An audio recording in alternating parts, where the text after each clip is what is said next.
Cooperativa 21 anos.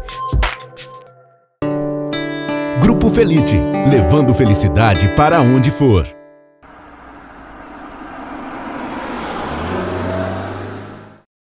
E no programa de hoje, trouxemos aqui para a Interativa Michele Oliveira, que é coordenadora da Aldeia SOS de Santa Maria. Além de ser coordenadora, ela foi psicóloga por muitos anos da Aldeia SOS. E trouxemos também a candidata à adoção, Alice Pinto, que já é mãe de 2 meninas e que é candidata à adoção há 3 anos, né? Muito obrigada por terem vindo, participado desse programa que vai falar sobre a adoção. Então vamos começar com a Michele. Michele, fala um pouco então dessa rotina da aldeia, quantas crianças estão lá na Aldeia SOS e como funciona o acolhimento dessas crianças em vulnerabilidade. Bom, as Aldeias SOS está há mais de 40 anos aqui no município de Santa Maria, né? A gente trabalha com a questão de acolhimento de crianças e adolescentes em situação de vulnerabilidade social. Então, as crianças vêm até nós diante de alguma situação percebida como maus tratos, violência. O Conselho Tutelar encaminha através da instância judicial e essa criança vem ali até as Aldeias SOS e passa a residir provisoriamente em uma casa-lar sob o cuidado de uma mãe social, né? Atualmente a gente está atendendo até 20 crianças e adolescentes, né, em acolhimento, e a gente faz todo esse trabalho verificando ali a família ampliada dessa criança, se ela tem condições de retorno para um lar protetor, né? Família ampliada que seria tios e avós, ou então a família biológica, que seria pai e mãe, né? A gente faz um trabalho buscando reintegrar essas crianças em um lar protetor. E, em última instância, quando não é possível com sua família, é sugerida então a possibilidade de colocação em família substituta, né? Muito bem, mas nesse período que essa criança que foi retirada do seio familiar por maus tratos, na grande maioria das vezes, né? Drogadição, maus tratos, abusos, negligência, vai para o lar, vai para o abrigo SOS. Nesse abrigo, essa criança vai conviver com uma mãe social e com irmãos nesta mesma casa, esperando encontrar dentro da família ampliada um ambiente apropriado. É isso? Assim, essa criança ela é acolhida, a gente sempre faz com que essa criança tenha conhecimento do seu processo, então ela sabe o motivo que ela foi acolhida e a gente busca alternativas para que alternativas do melhor interesse dessa criança, né? Digamos, ela tem um carinho pelo avô. O avô, no momento, ele estava impossibilitado porque não sabia lidar com aquele perfil da criança. Então, a gente vai buscando conhecer essas pessoas e trabalhar essa questão de aproximação mesmo para que esses avós, digamos, por exemplo, saibam cuidar dessa criança e constituam um vínculo positivo com ela, né? Então, por exemplo, se é um bebê, se é uma criança muito pequena que não consegue manifestar verbalmente, como que vocês vão avaliar isso? Se esse avô ou avó tem condições de ficar com uma criança que não consegue se defender?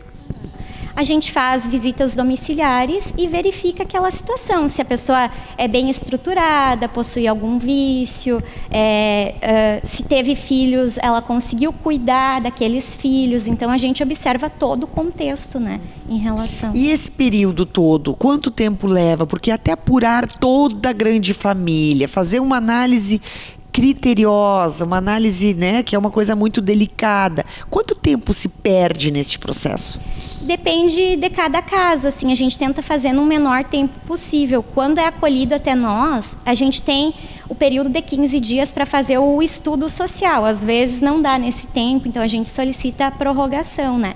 Ou às vezes tem algum familiar que é de outro município, daí a gente também tem que verificar. Então depende muito de cada situação, né? Certo. E aí a criança vai para o abrigo para tentar se ressocializar com a família ou já ir para a adoção?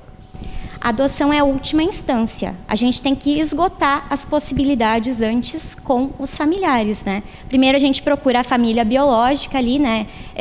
Que seriam pais e mães, depois família ampliada, tios e avós, né? Primos, alguém que tenha um grau de parentesco com essa criança.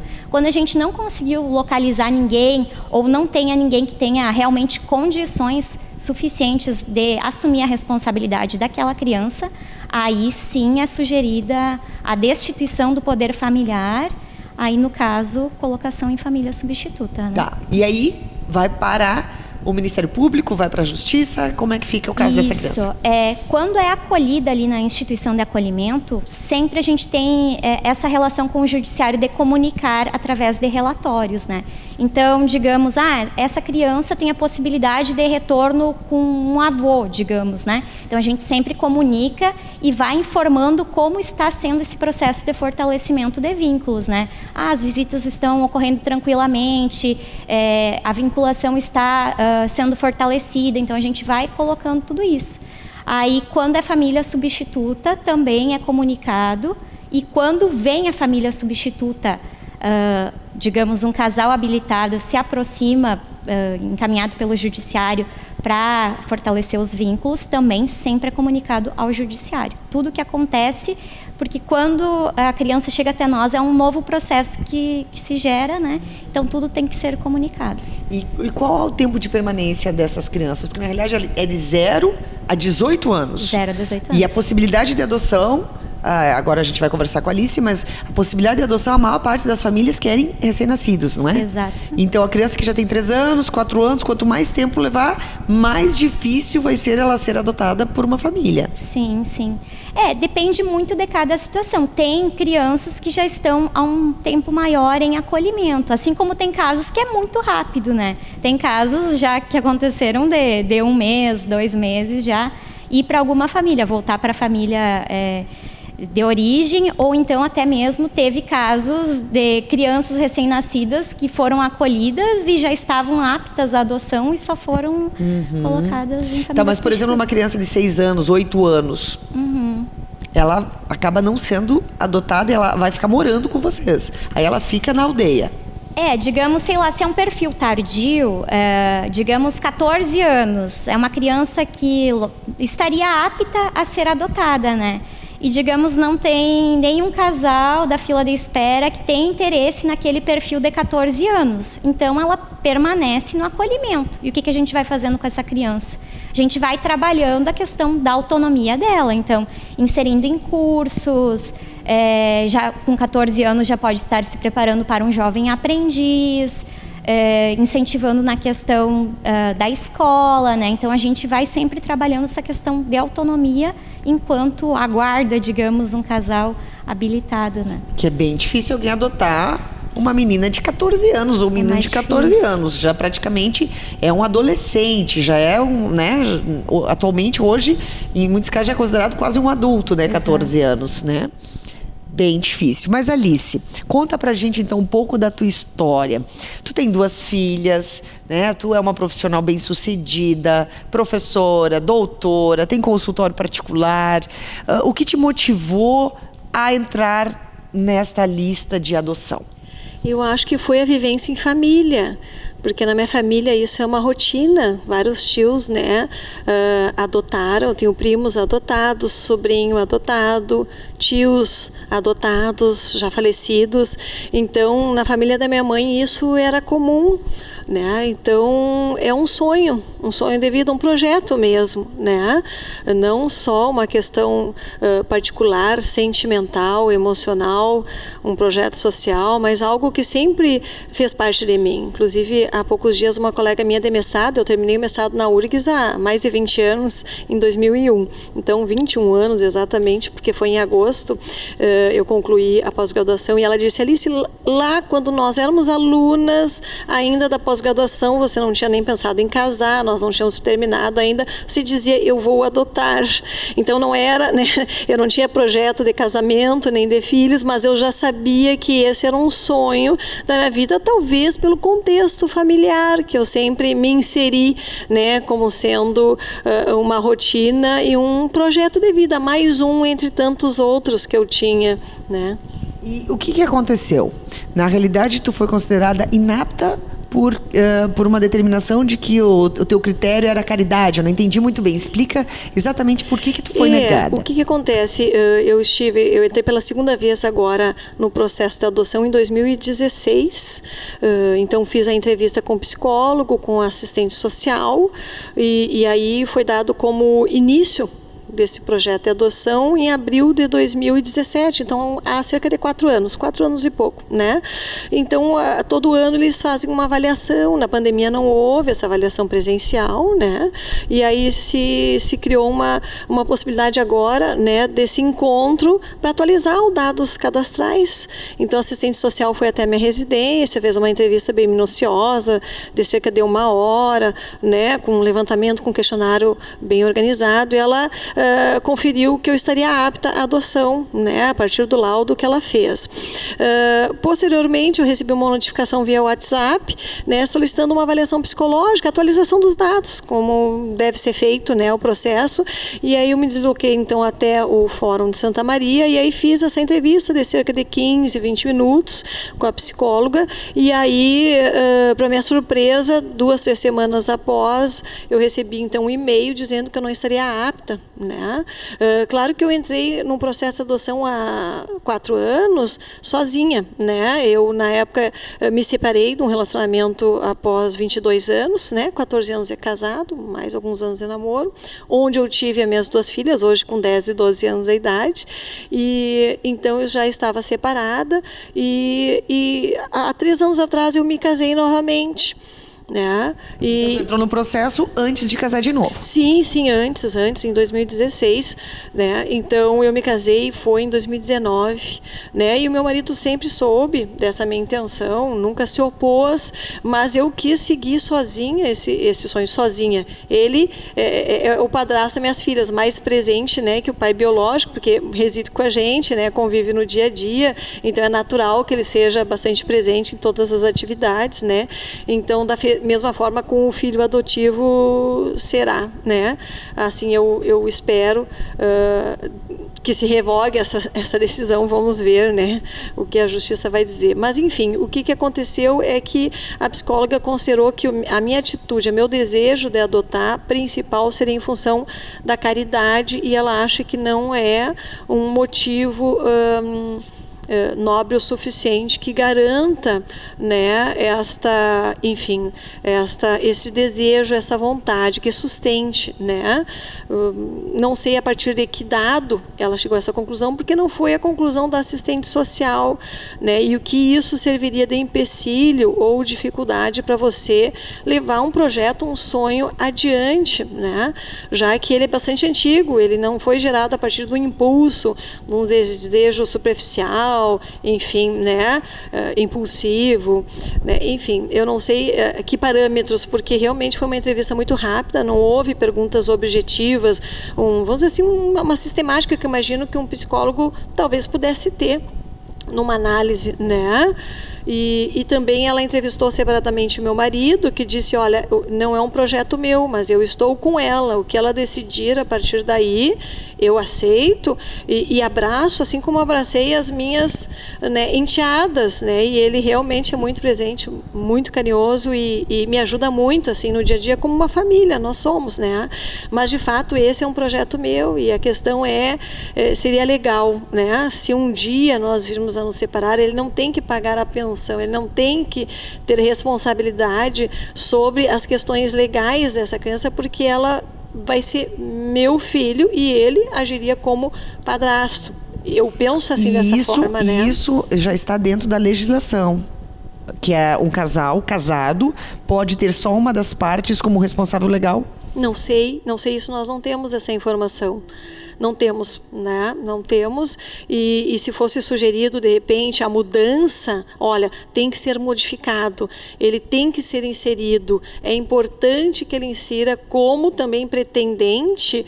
Eu acho tranquilamente nós faríamos, mas em nenhum momento foi exigido, né? Foi feito um contato, uma ligação mesmo, eles sabendo que eu sou casada, porque eles já, anos atrás, eu já disse que eu era, e eles sugeriram, olha, se ele quiser, ele pode, né, trazer os papéis, a documentação, se for interesse, não é algo impositivo, né? Foi que me falaram numa das reuniões que teve entre 2018 e 19, porque anualmente a gente sempre tinha, né, as reuniões, os encontros. O que nós percebemos é que existe uma infinidade de casais querendo adotar, né? Tem muitos casais na fila de espera para adoção, e nós não temos, tu me deste a informação antes, que nós não temos crianças aptas à adoção em Santa Maria, Michele?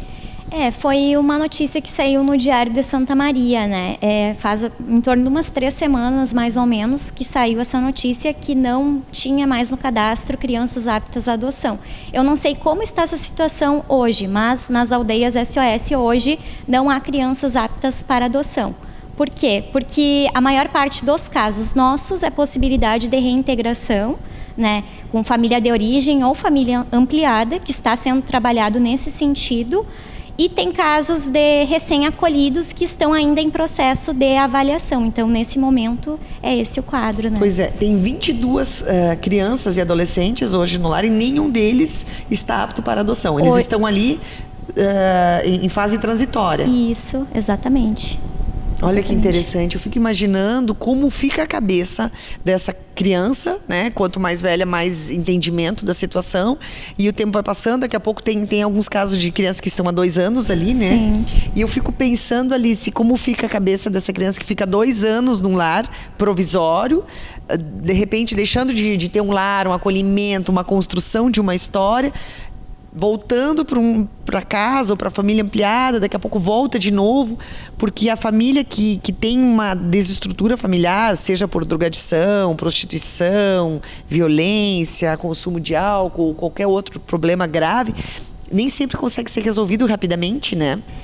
É que assim, a gente sempre busca fazer um trabalho efetivo e estar sempre dialogando com essa família, né, e com esta criança, verificando como está esse processo de aproximação, como estão sendo realizadas essas visitas. A criança, digamos, final de semana vai para casa desse familiar, passa o final de semana, então a gente está sempre conversando e avaliando a situação. Se tiver alguma coisa que está acontecendo de errado, que não está sendo positiva, então a gente vai considerar isso, né, e buscar reavaliar a situação novamente, porque o nosso objetivo é sempre buscar o melhor interesse da criança, né? E a criança sempre voltar para um seio protetor. Então, se está continuando alguma situação voltada a maus tratos, violência, então ali não é onde a criança deve estar naquele momento. Então, a gente precisa fazer uma avaliação cuidadosa e trabalhar de forma bem aprofundada esses aspectos, né? Tu tem noção, Alice, quantos pais estão na fila hoje? Existe alguma associação? Este é a segunda vez que eu estou, né, no processo de adoção. Eu estive antes de ter minhas filhas, já iniciei antes de engravidar delas, e após ter as 2, eu decidi temporariamente saí da fila e entrei novamente então em 2016. Então naquela época nós sabíamos o número de pais que estavam, né, num processo, em função das reuniões, eles diziam inclusive a sua posição, e havia mais de 100 na época aguardando. Mais de 100 casais. Mais de 100 casais. Meu 100 Deus. pessoas, ou mães solteiras, ou pais solteiros, ou casais homoafetivos, enfim, né? Pessoas interessadas e cadastradas aqui em Santa Maria. Naquela época, e isso consta 2011, 2010, 2009, esse período em que eu estava na... Então, eu imagino que agora deva ser maior, né? Essa fila, esse interesse.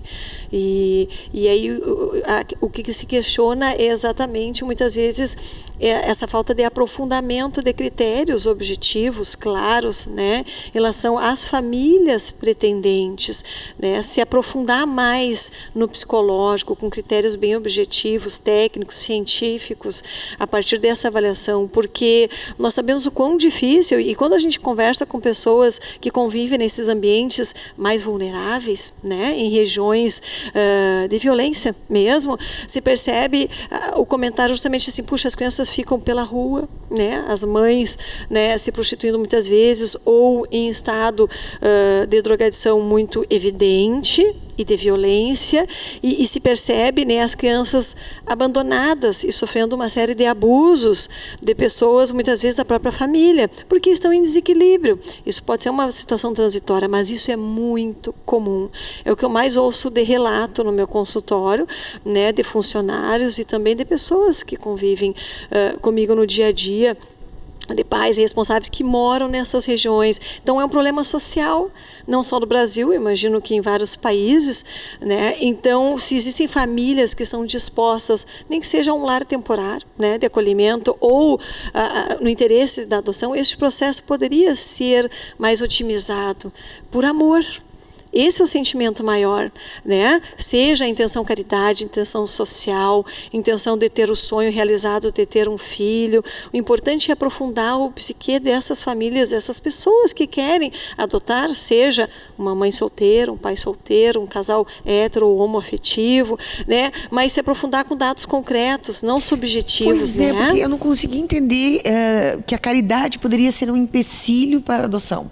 Eu, francamente, não consigo compreender que isso seja uma barreira, né? E a mesma coisa, como existem muitas pessoas que sozinhas estão no processo de adoção, nada impede que amanhã depois essas pessoas casem ou arrumem um companheiro. E aí? É a mesma situação, não é? É a mesma situação, né? Nós não podemos forçar o companheiro a assumir um compromisso que não é um projeto de vida dele, mas nem por isso quer dizer que este companheiro vai maltratar, vai judiar, tendo duas enteadas que ele já convive diariamente há 6 anos, né? Na mesma residência, no mesmo lugar. Então, ele vai entrar como também um pai ou um padrasto, né, da forma, e essas avaliações psicológicas vão ser sucessivamente realizadas novamente. Como é que eu vou pedir para ele legalmente assinar um documento, sendo que o projeto é meu, as filhas são minhas? Eu costumo dizer assim, os pets são meus, né, as filhas são minhas, e ele faz parte da família, né, uma pessoa fundamental, imagina, meu companheiro oficialmente casado há 3 anos, né? E tenho certeza que é uma pessoa que o que eu definir como vida, e ele sabia já desse projeto há muito tempo, tanto que ele jamais se negou, mas se opôs, né? Com certeza vai ser uma pessoa muito importante para essa criança, né, na sua rotina. E agora o teu próximo passo é contestar isso, porque na realidade tu saiu da fila porque tu foi considerada inapta. Eu não saí, eu tenho um prazo, né, para contestar, que na Vara da Infância e Juventude, se não me engano, são 10 dias úteis, segundo a advogada, que está me orientando nesse sentido, né, e aí eu vou solicitar ao promotor, ao juiz, eu não sei exatamente, né, quem, mas uma avaliação psicológica mais aprofundada, mais detalhada, mais especializada, né, uma segunda análise, justamente para realmente eles terem um parecer oficial de que se realmente, né, a minha família está apta ou não a receber uma criança adotiva. É meio chocante isso, né, Alice? É bem chocante. Enquanto a gente vê de um lado, né, Michele, quantas crianças sofrendo maus tratos, abandonadas afetivamente, né? A gente vê uma lista de 100 casais querendo adotar crianças. Teve essa polêmica agora recente com aquela artista Bianca Castanho, que deu toda aquela situação, que ela teve um filho escondido e entregou para adoção. Meu Deus, quanta gente querendo adotar, né? E ela fez tudo certo. Ela teve o bebê, colocou para adoção, não é? Tem quantas pessoas querendo adotar?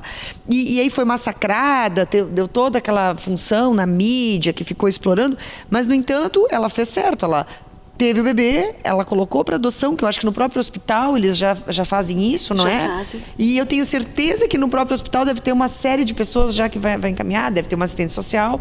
Tu teve um relato de familiar que aconteceu isso também, né? Sim, que já estava há 4 anos na fila da adoção, né? Então, na época, se sabia a posição da fila em que se queria, né, adotar. Então, de dezembro até junho, né, se sabia que era a primeira da fila, né? Um parente meu, e aí então em junho nasceu a criança e eles foram chamados para receber o filho. O recém-nascido. E isso, agora nós não temos mais, apesar da orientação da psicóloga que me avaliou dizendo que eu poderia, né, recorrer por meio do site, do código, sobre a minha posição nesta fila, né, para pretendente à adoção, me informaram via e-mail, o próprio AIJ, né, que eu não poderia ter acesso, nós não teríamos acesso a esta posição. Então houve uma informação contraditória, né, da profissional que disse que eu poderia saber que posição, até para a gente poder se organizar,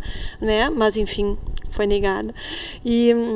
E aí me informaram que não, que agora não se é mais informado, né, a sua posição no dado cadastral em termos né. E a questão da adoção não é só de Santa Maria, né, Michele? Eu acho que deve ter todo um banco regional ou do estado. Sistema nacional. É um Cadastro sistema nacional. nacional de adoção. Cadastro É nacional. Uhum. Então, na realidade, tu vai concorrer com as pessoas do Brasil inteiro. Eu me lembro que quando eu fiz a solicitação, você pode escolher, né?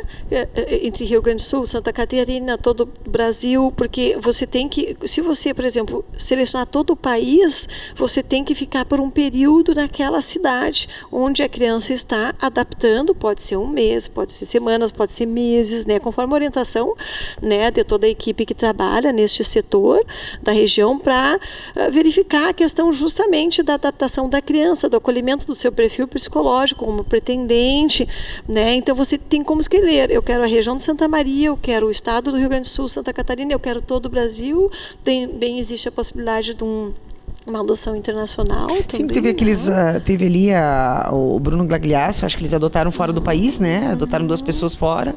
Eu não sei como funciona isso também, né?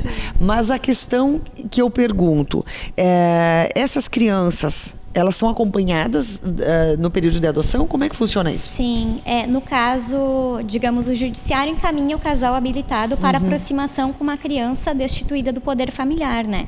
Então, a gente vai acompanhando e fortalecendo também os vínculos desse casal com a criança. E observando como está sendo essa relação, encaminhando também relatório. Aí, digamos, está tudo bem, está tudo tranquilo de ambas as partes. A criança está com um vínculo fortalecido com o casal e o casal com a criança. Essa criança é desacolhida da instituição de acolhimento e está residindo com aquela pessoa ou com aquele casal, né? A gente continua fazendo o acompanhamento posterior, né? 6 meses, podendo perdurar até por mais tempo, né? Verificando como está essa relação posterior, né? Digamos, a criança teve algum comportamento mais rebelde, alguma conduta que dificultou a interação com o casal. Então, a gente vai ali também buscando acompanhar, fortalecer, fazer algum encaminhamento. É importante nesse período também o acompanhamento psicológico, né? De ambas as partes, porque é uma transição também, e a criança tem a sua história de vida, tem o seu passado, né? Então, o novo casal ou a nova pessoa que está habilitada ali e adotando aquela criança também precisa lidar com algumas frustrações, alguma expectativa, né? Então, é algo que precisa ser trabalhado continuamente de ambos os lados. E o que a gente vê, né, Michele, eu converso com pediatras, eu converso com psicólogos, e uma das coisas que eu me lembro quando eu tive as minhas filhas pequenas, que o pediatra dizia assim: Silvana, uma coisa é o filho idealizado e outra coisa é o filho real, né, Alice? Exato. Então nós temos o filho idealizado, que é aquele bebê Johnson, que é aquele bebê perfeito, que tá sempre fofinho, e não é a realidade. Muitas vezes a criança faz birra, a criança não te obedece, ou a criança tem problemas de saúde, ou a criança tem cólicas contínuas, ou a criança, e tu diz, meu Deus, a criança berra a noite inteira. Então, quando é um filho biológico teu, muitas vezes acontecem vários problemas que tu não entende, que tu não consegue. Então, imagina quando não é o teu filho biológico e tu começa a achar que a criança não vai se adaptar à tua casa, não é?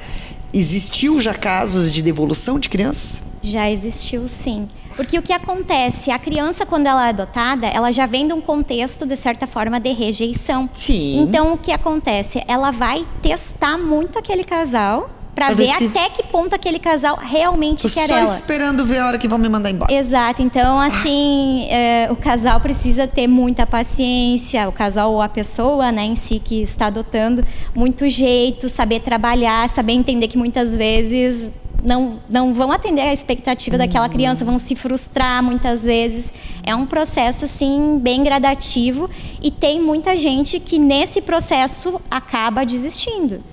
Daí a criança retorna para o acolhimento de novo e é uma nova rejeição. Aí o que acontece?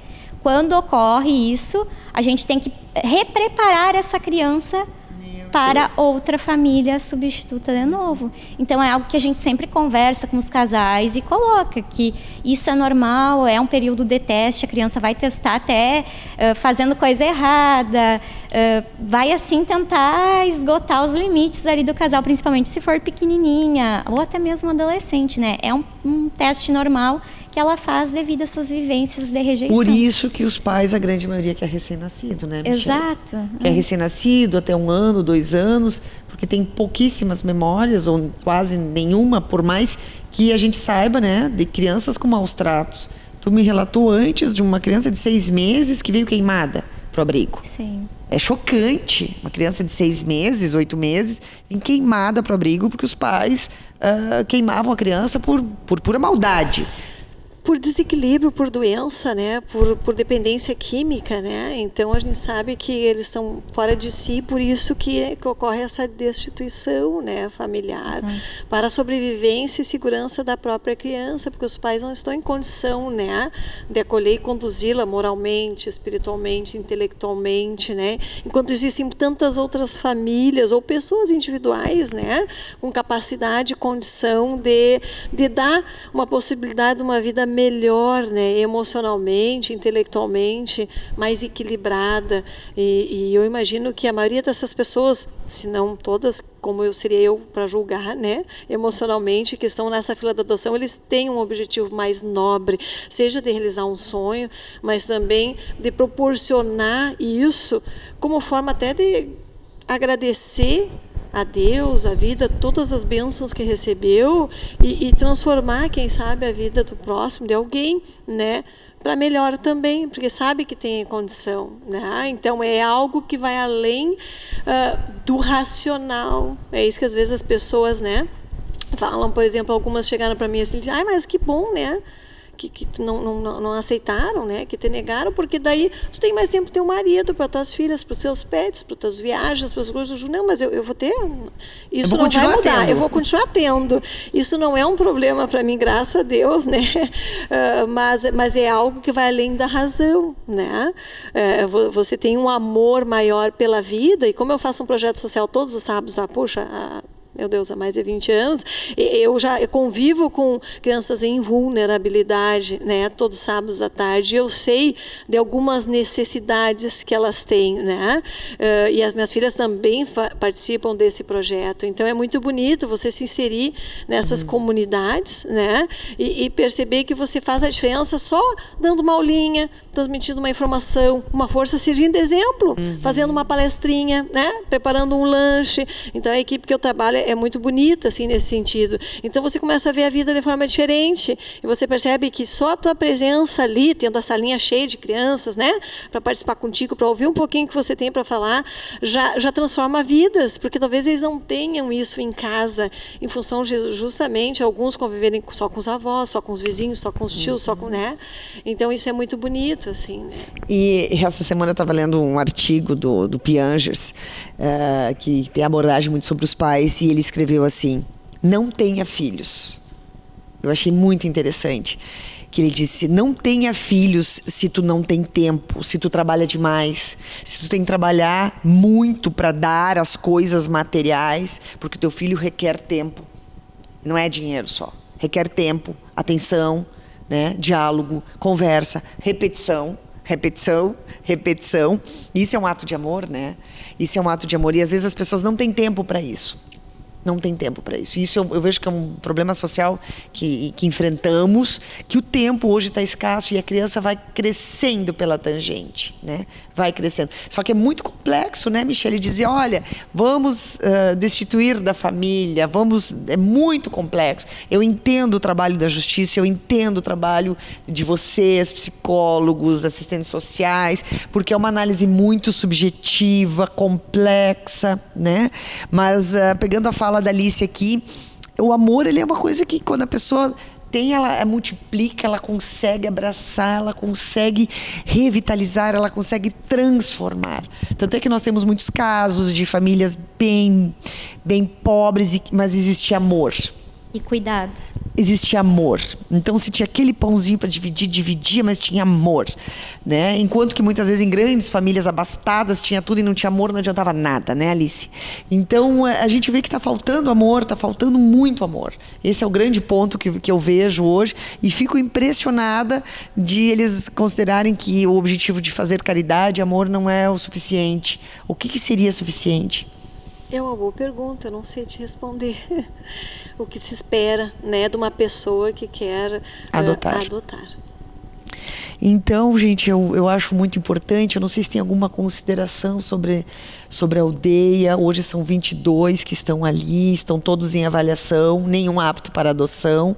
A aldeia é sustentada pela Prefeitura de Santa Maria, né? A gente tem o convênio com a Prefeitura de Santa Maria atualmente. São acolhidos até 20 ali, né?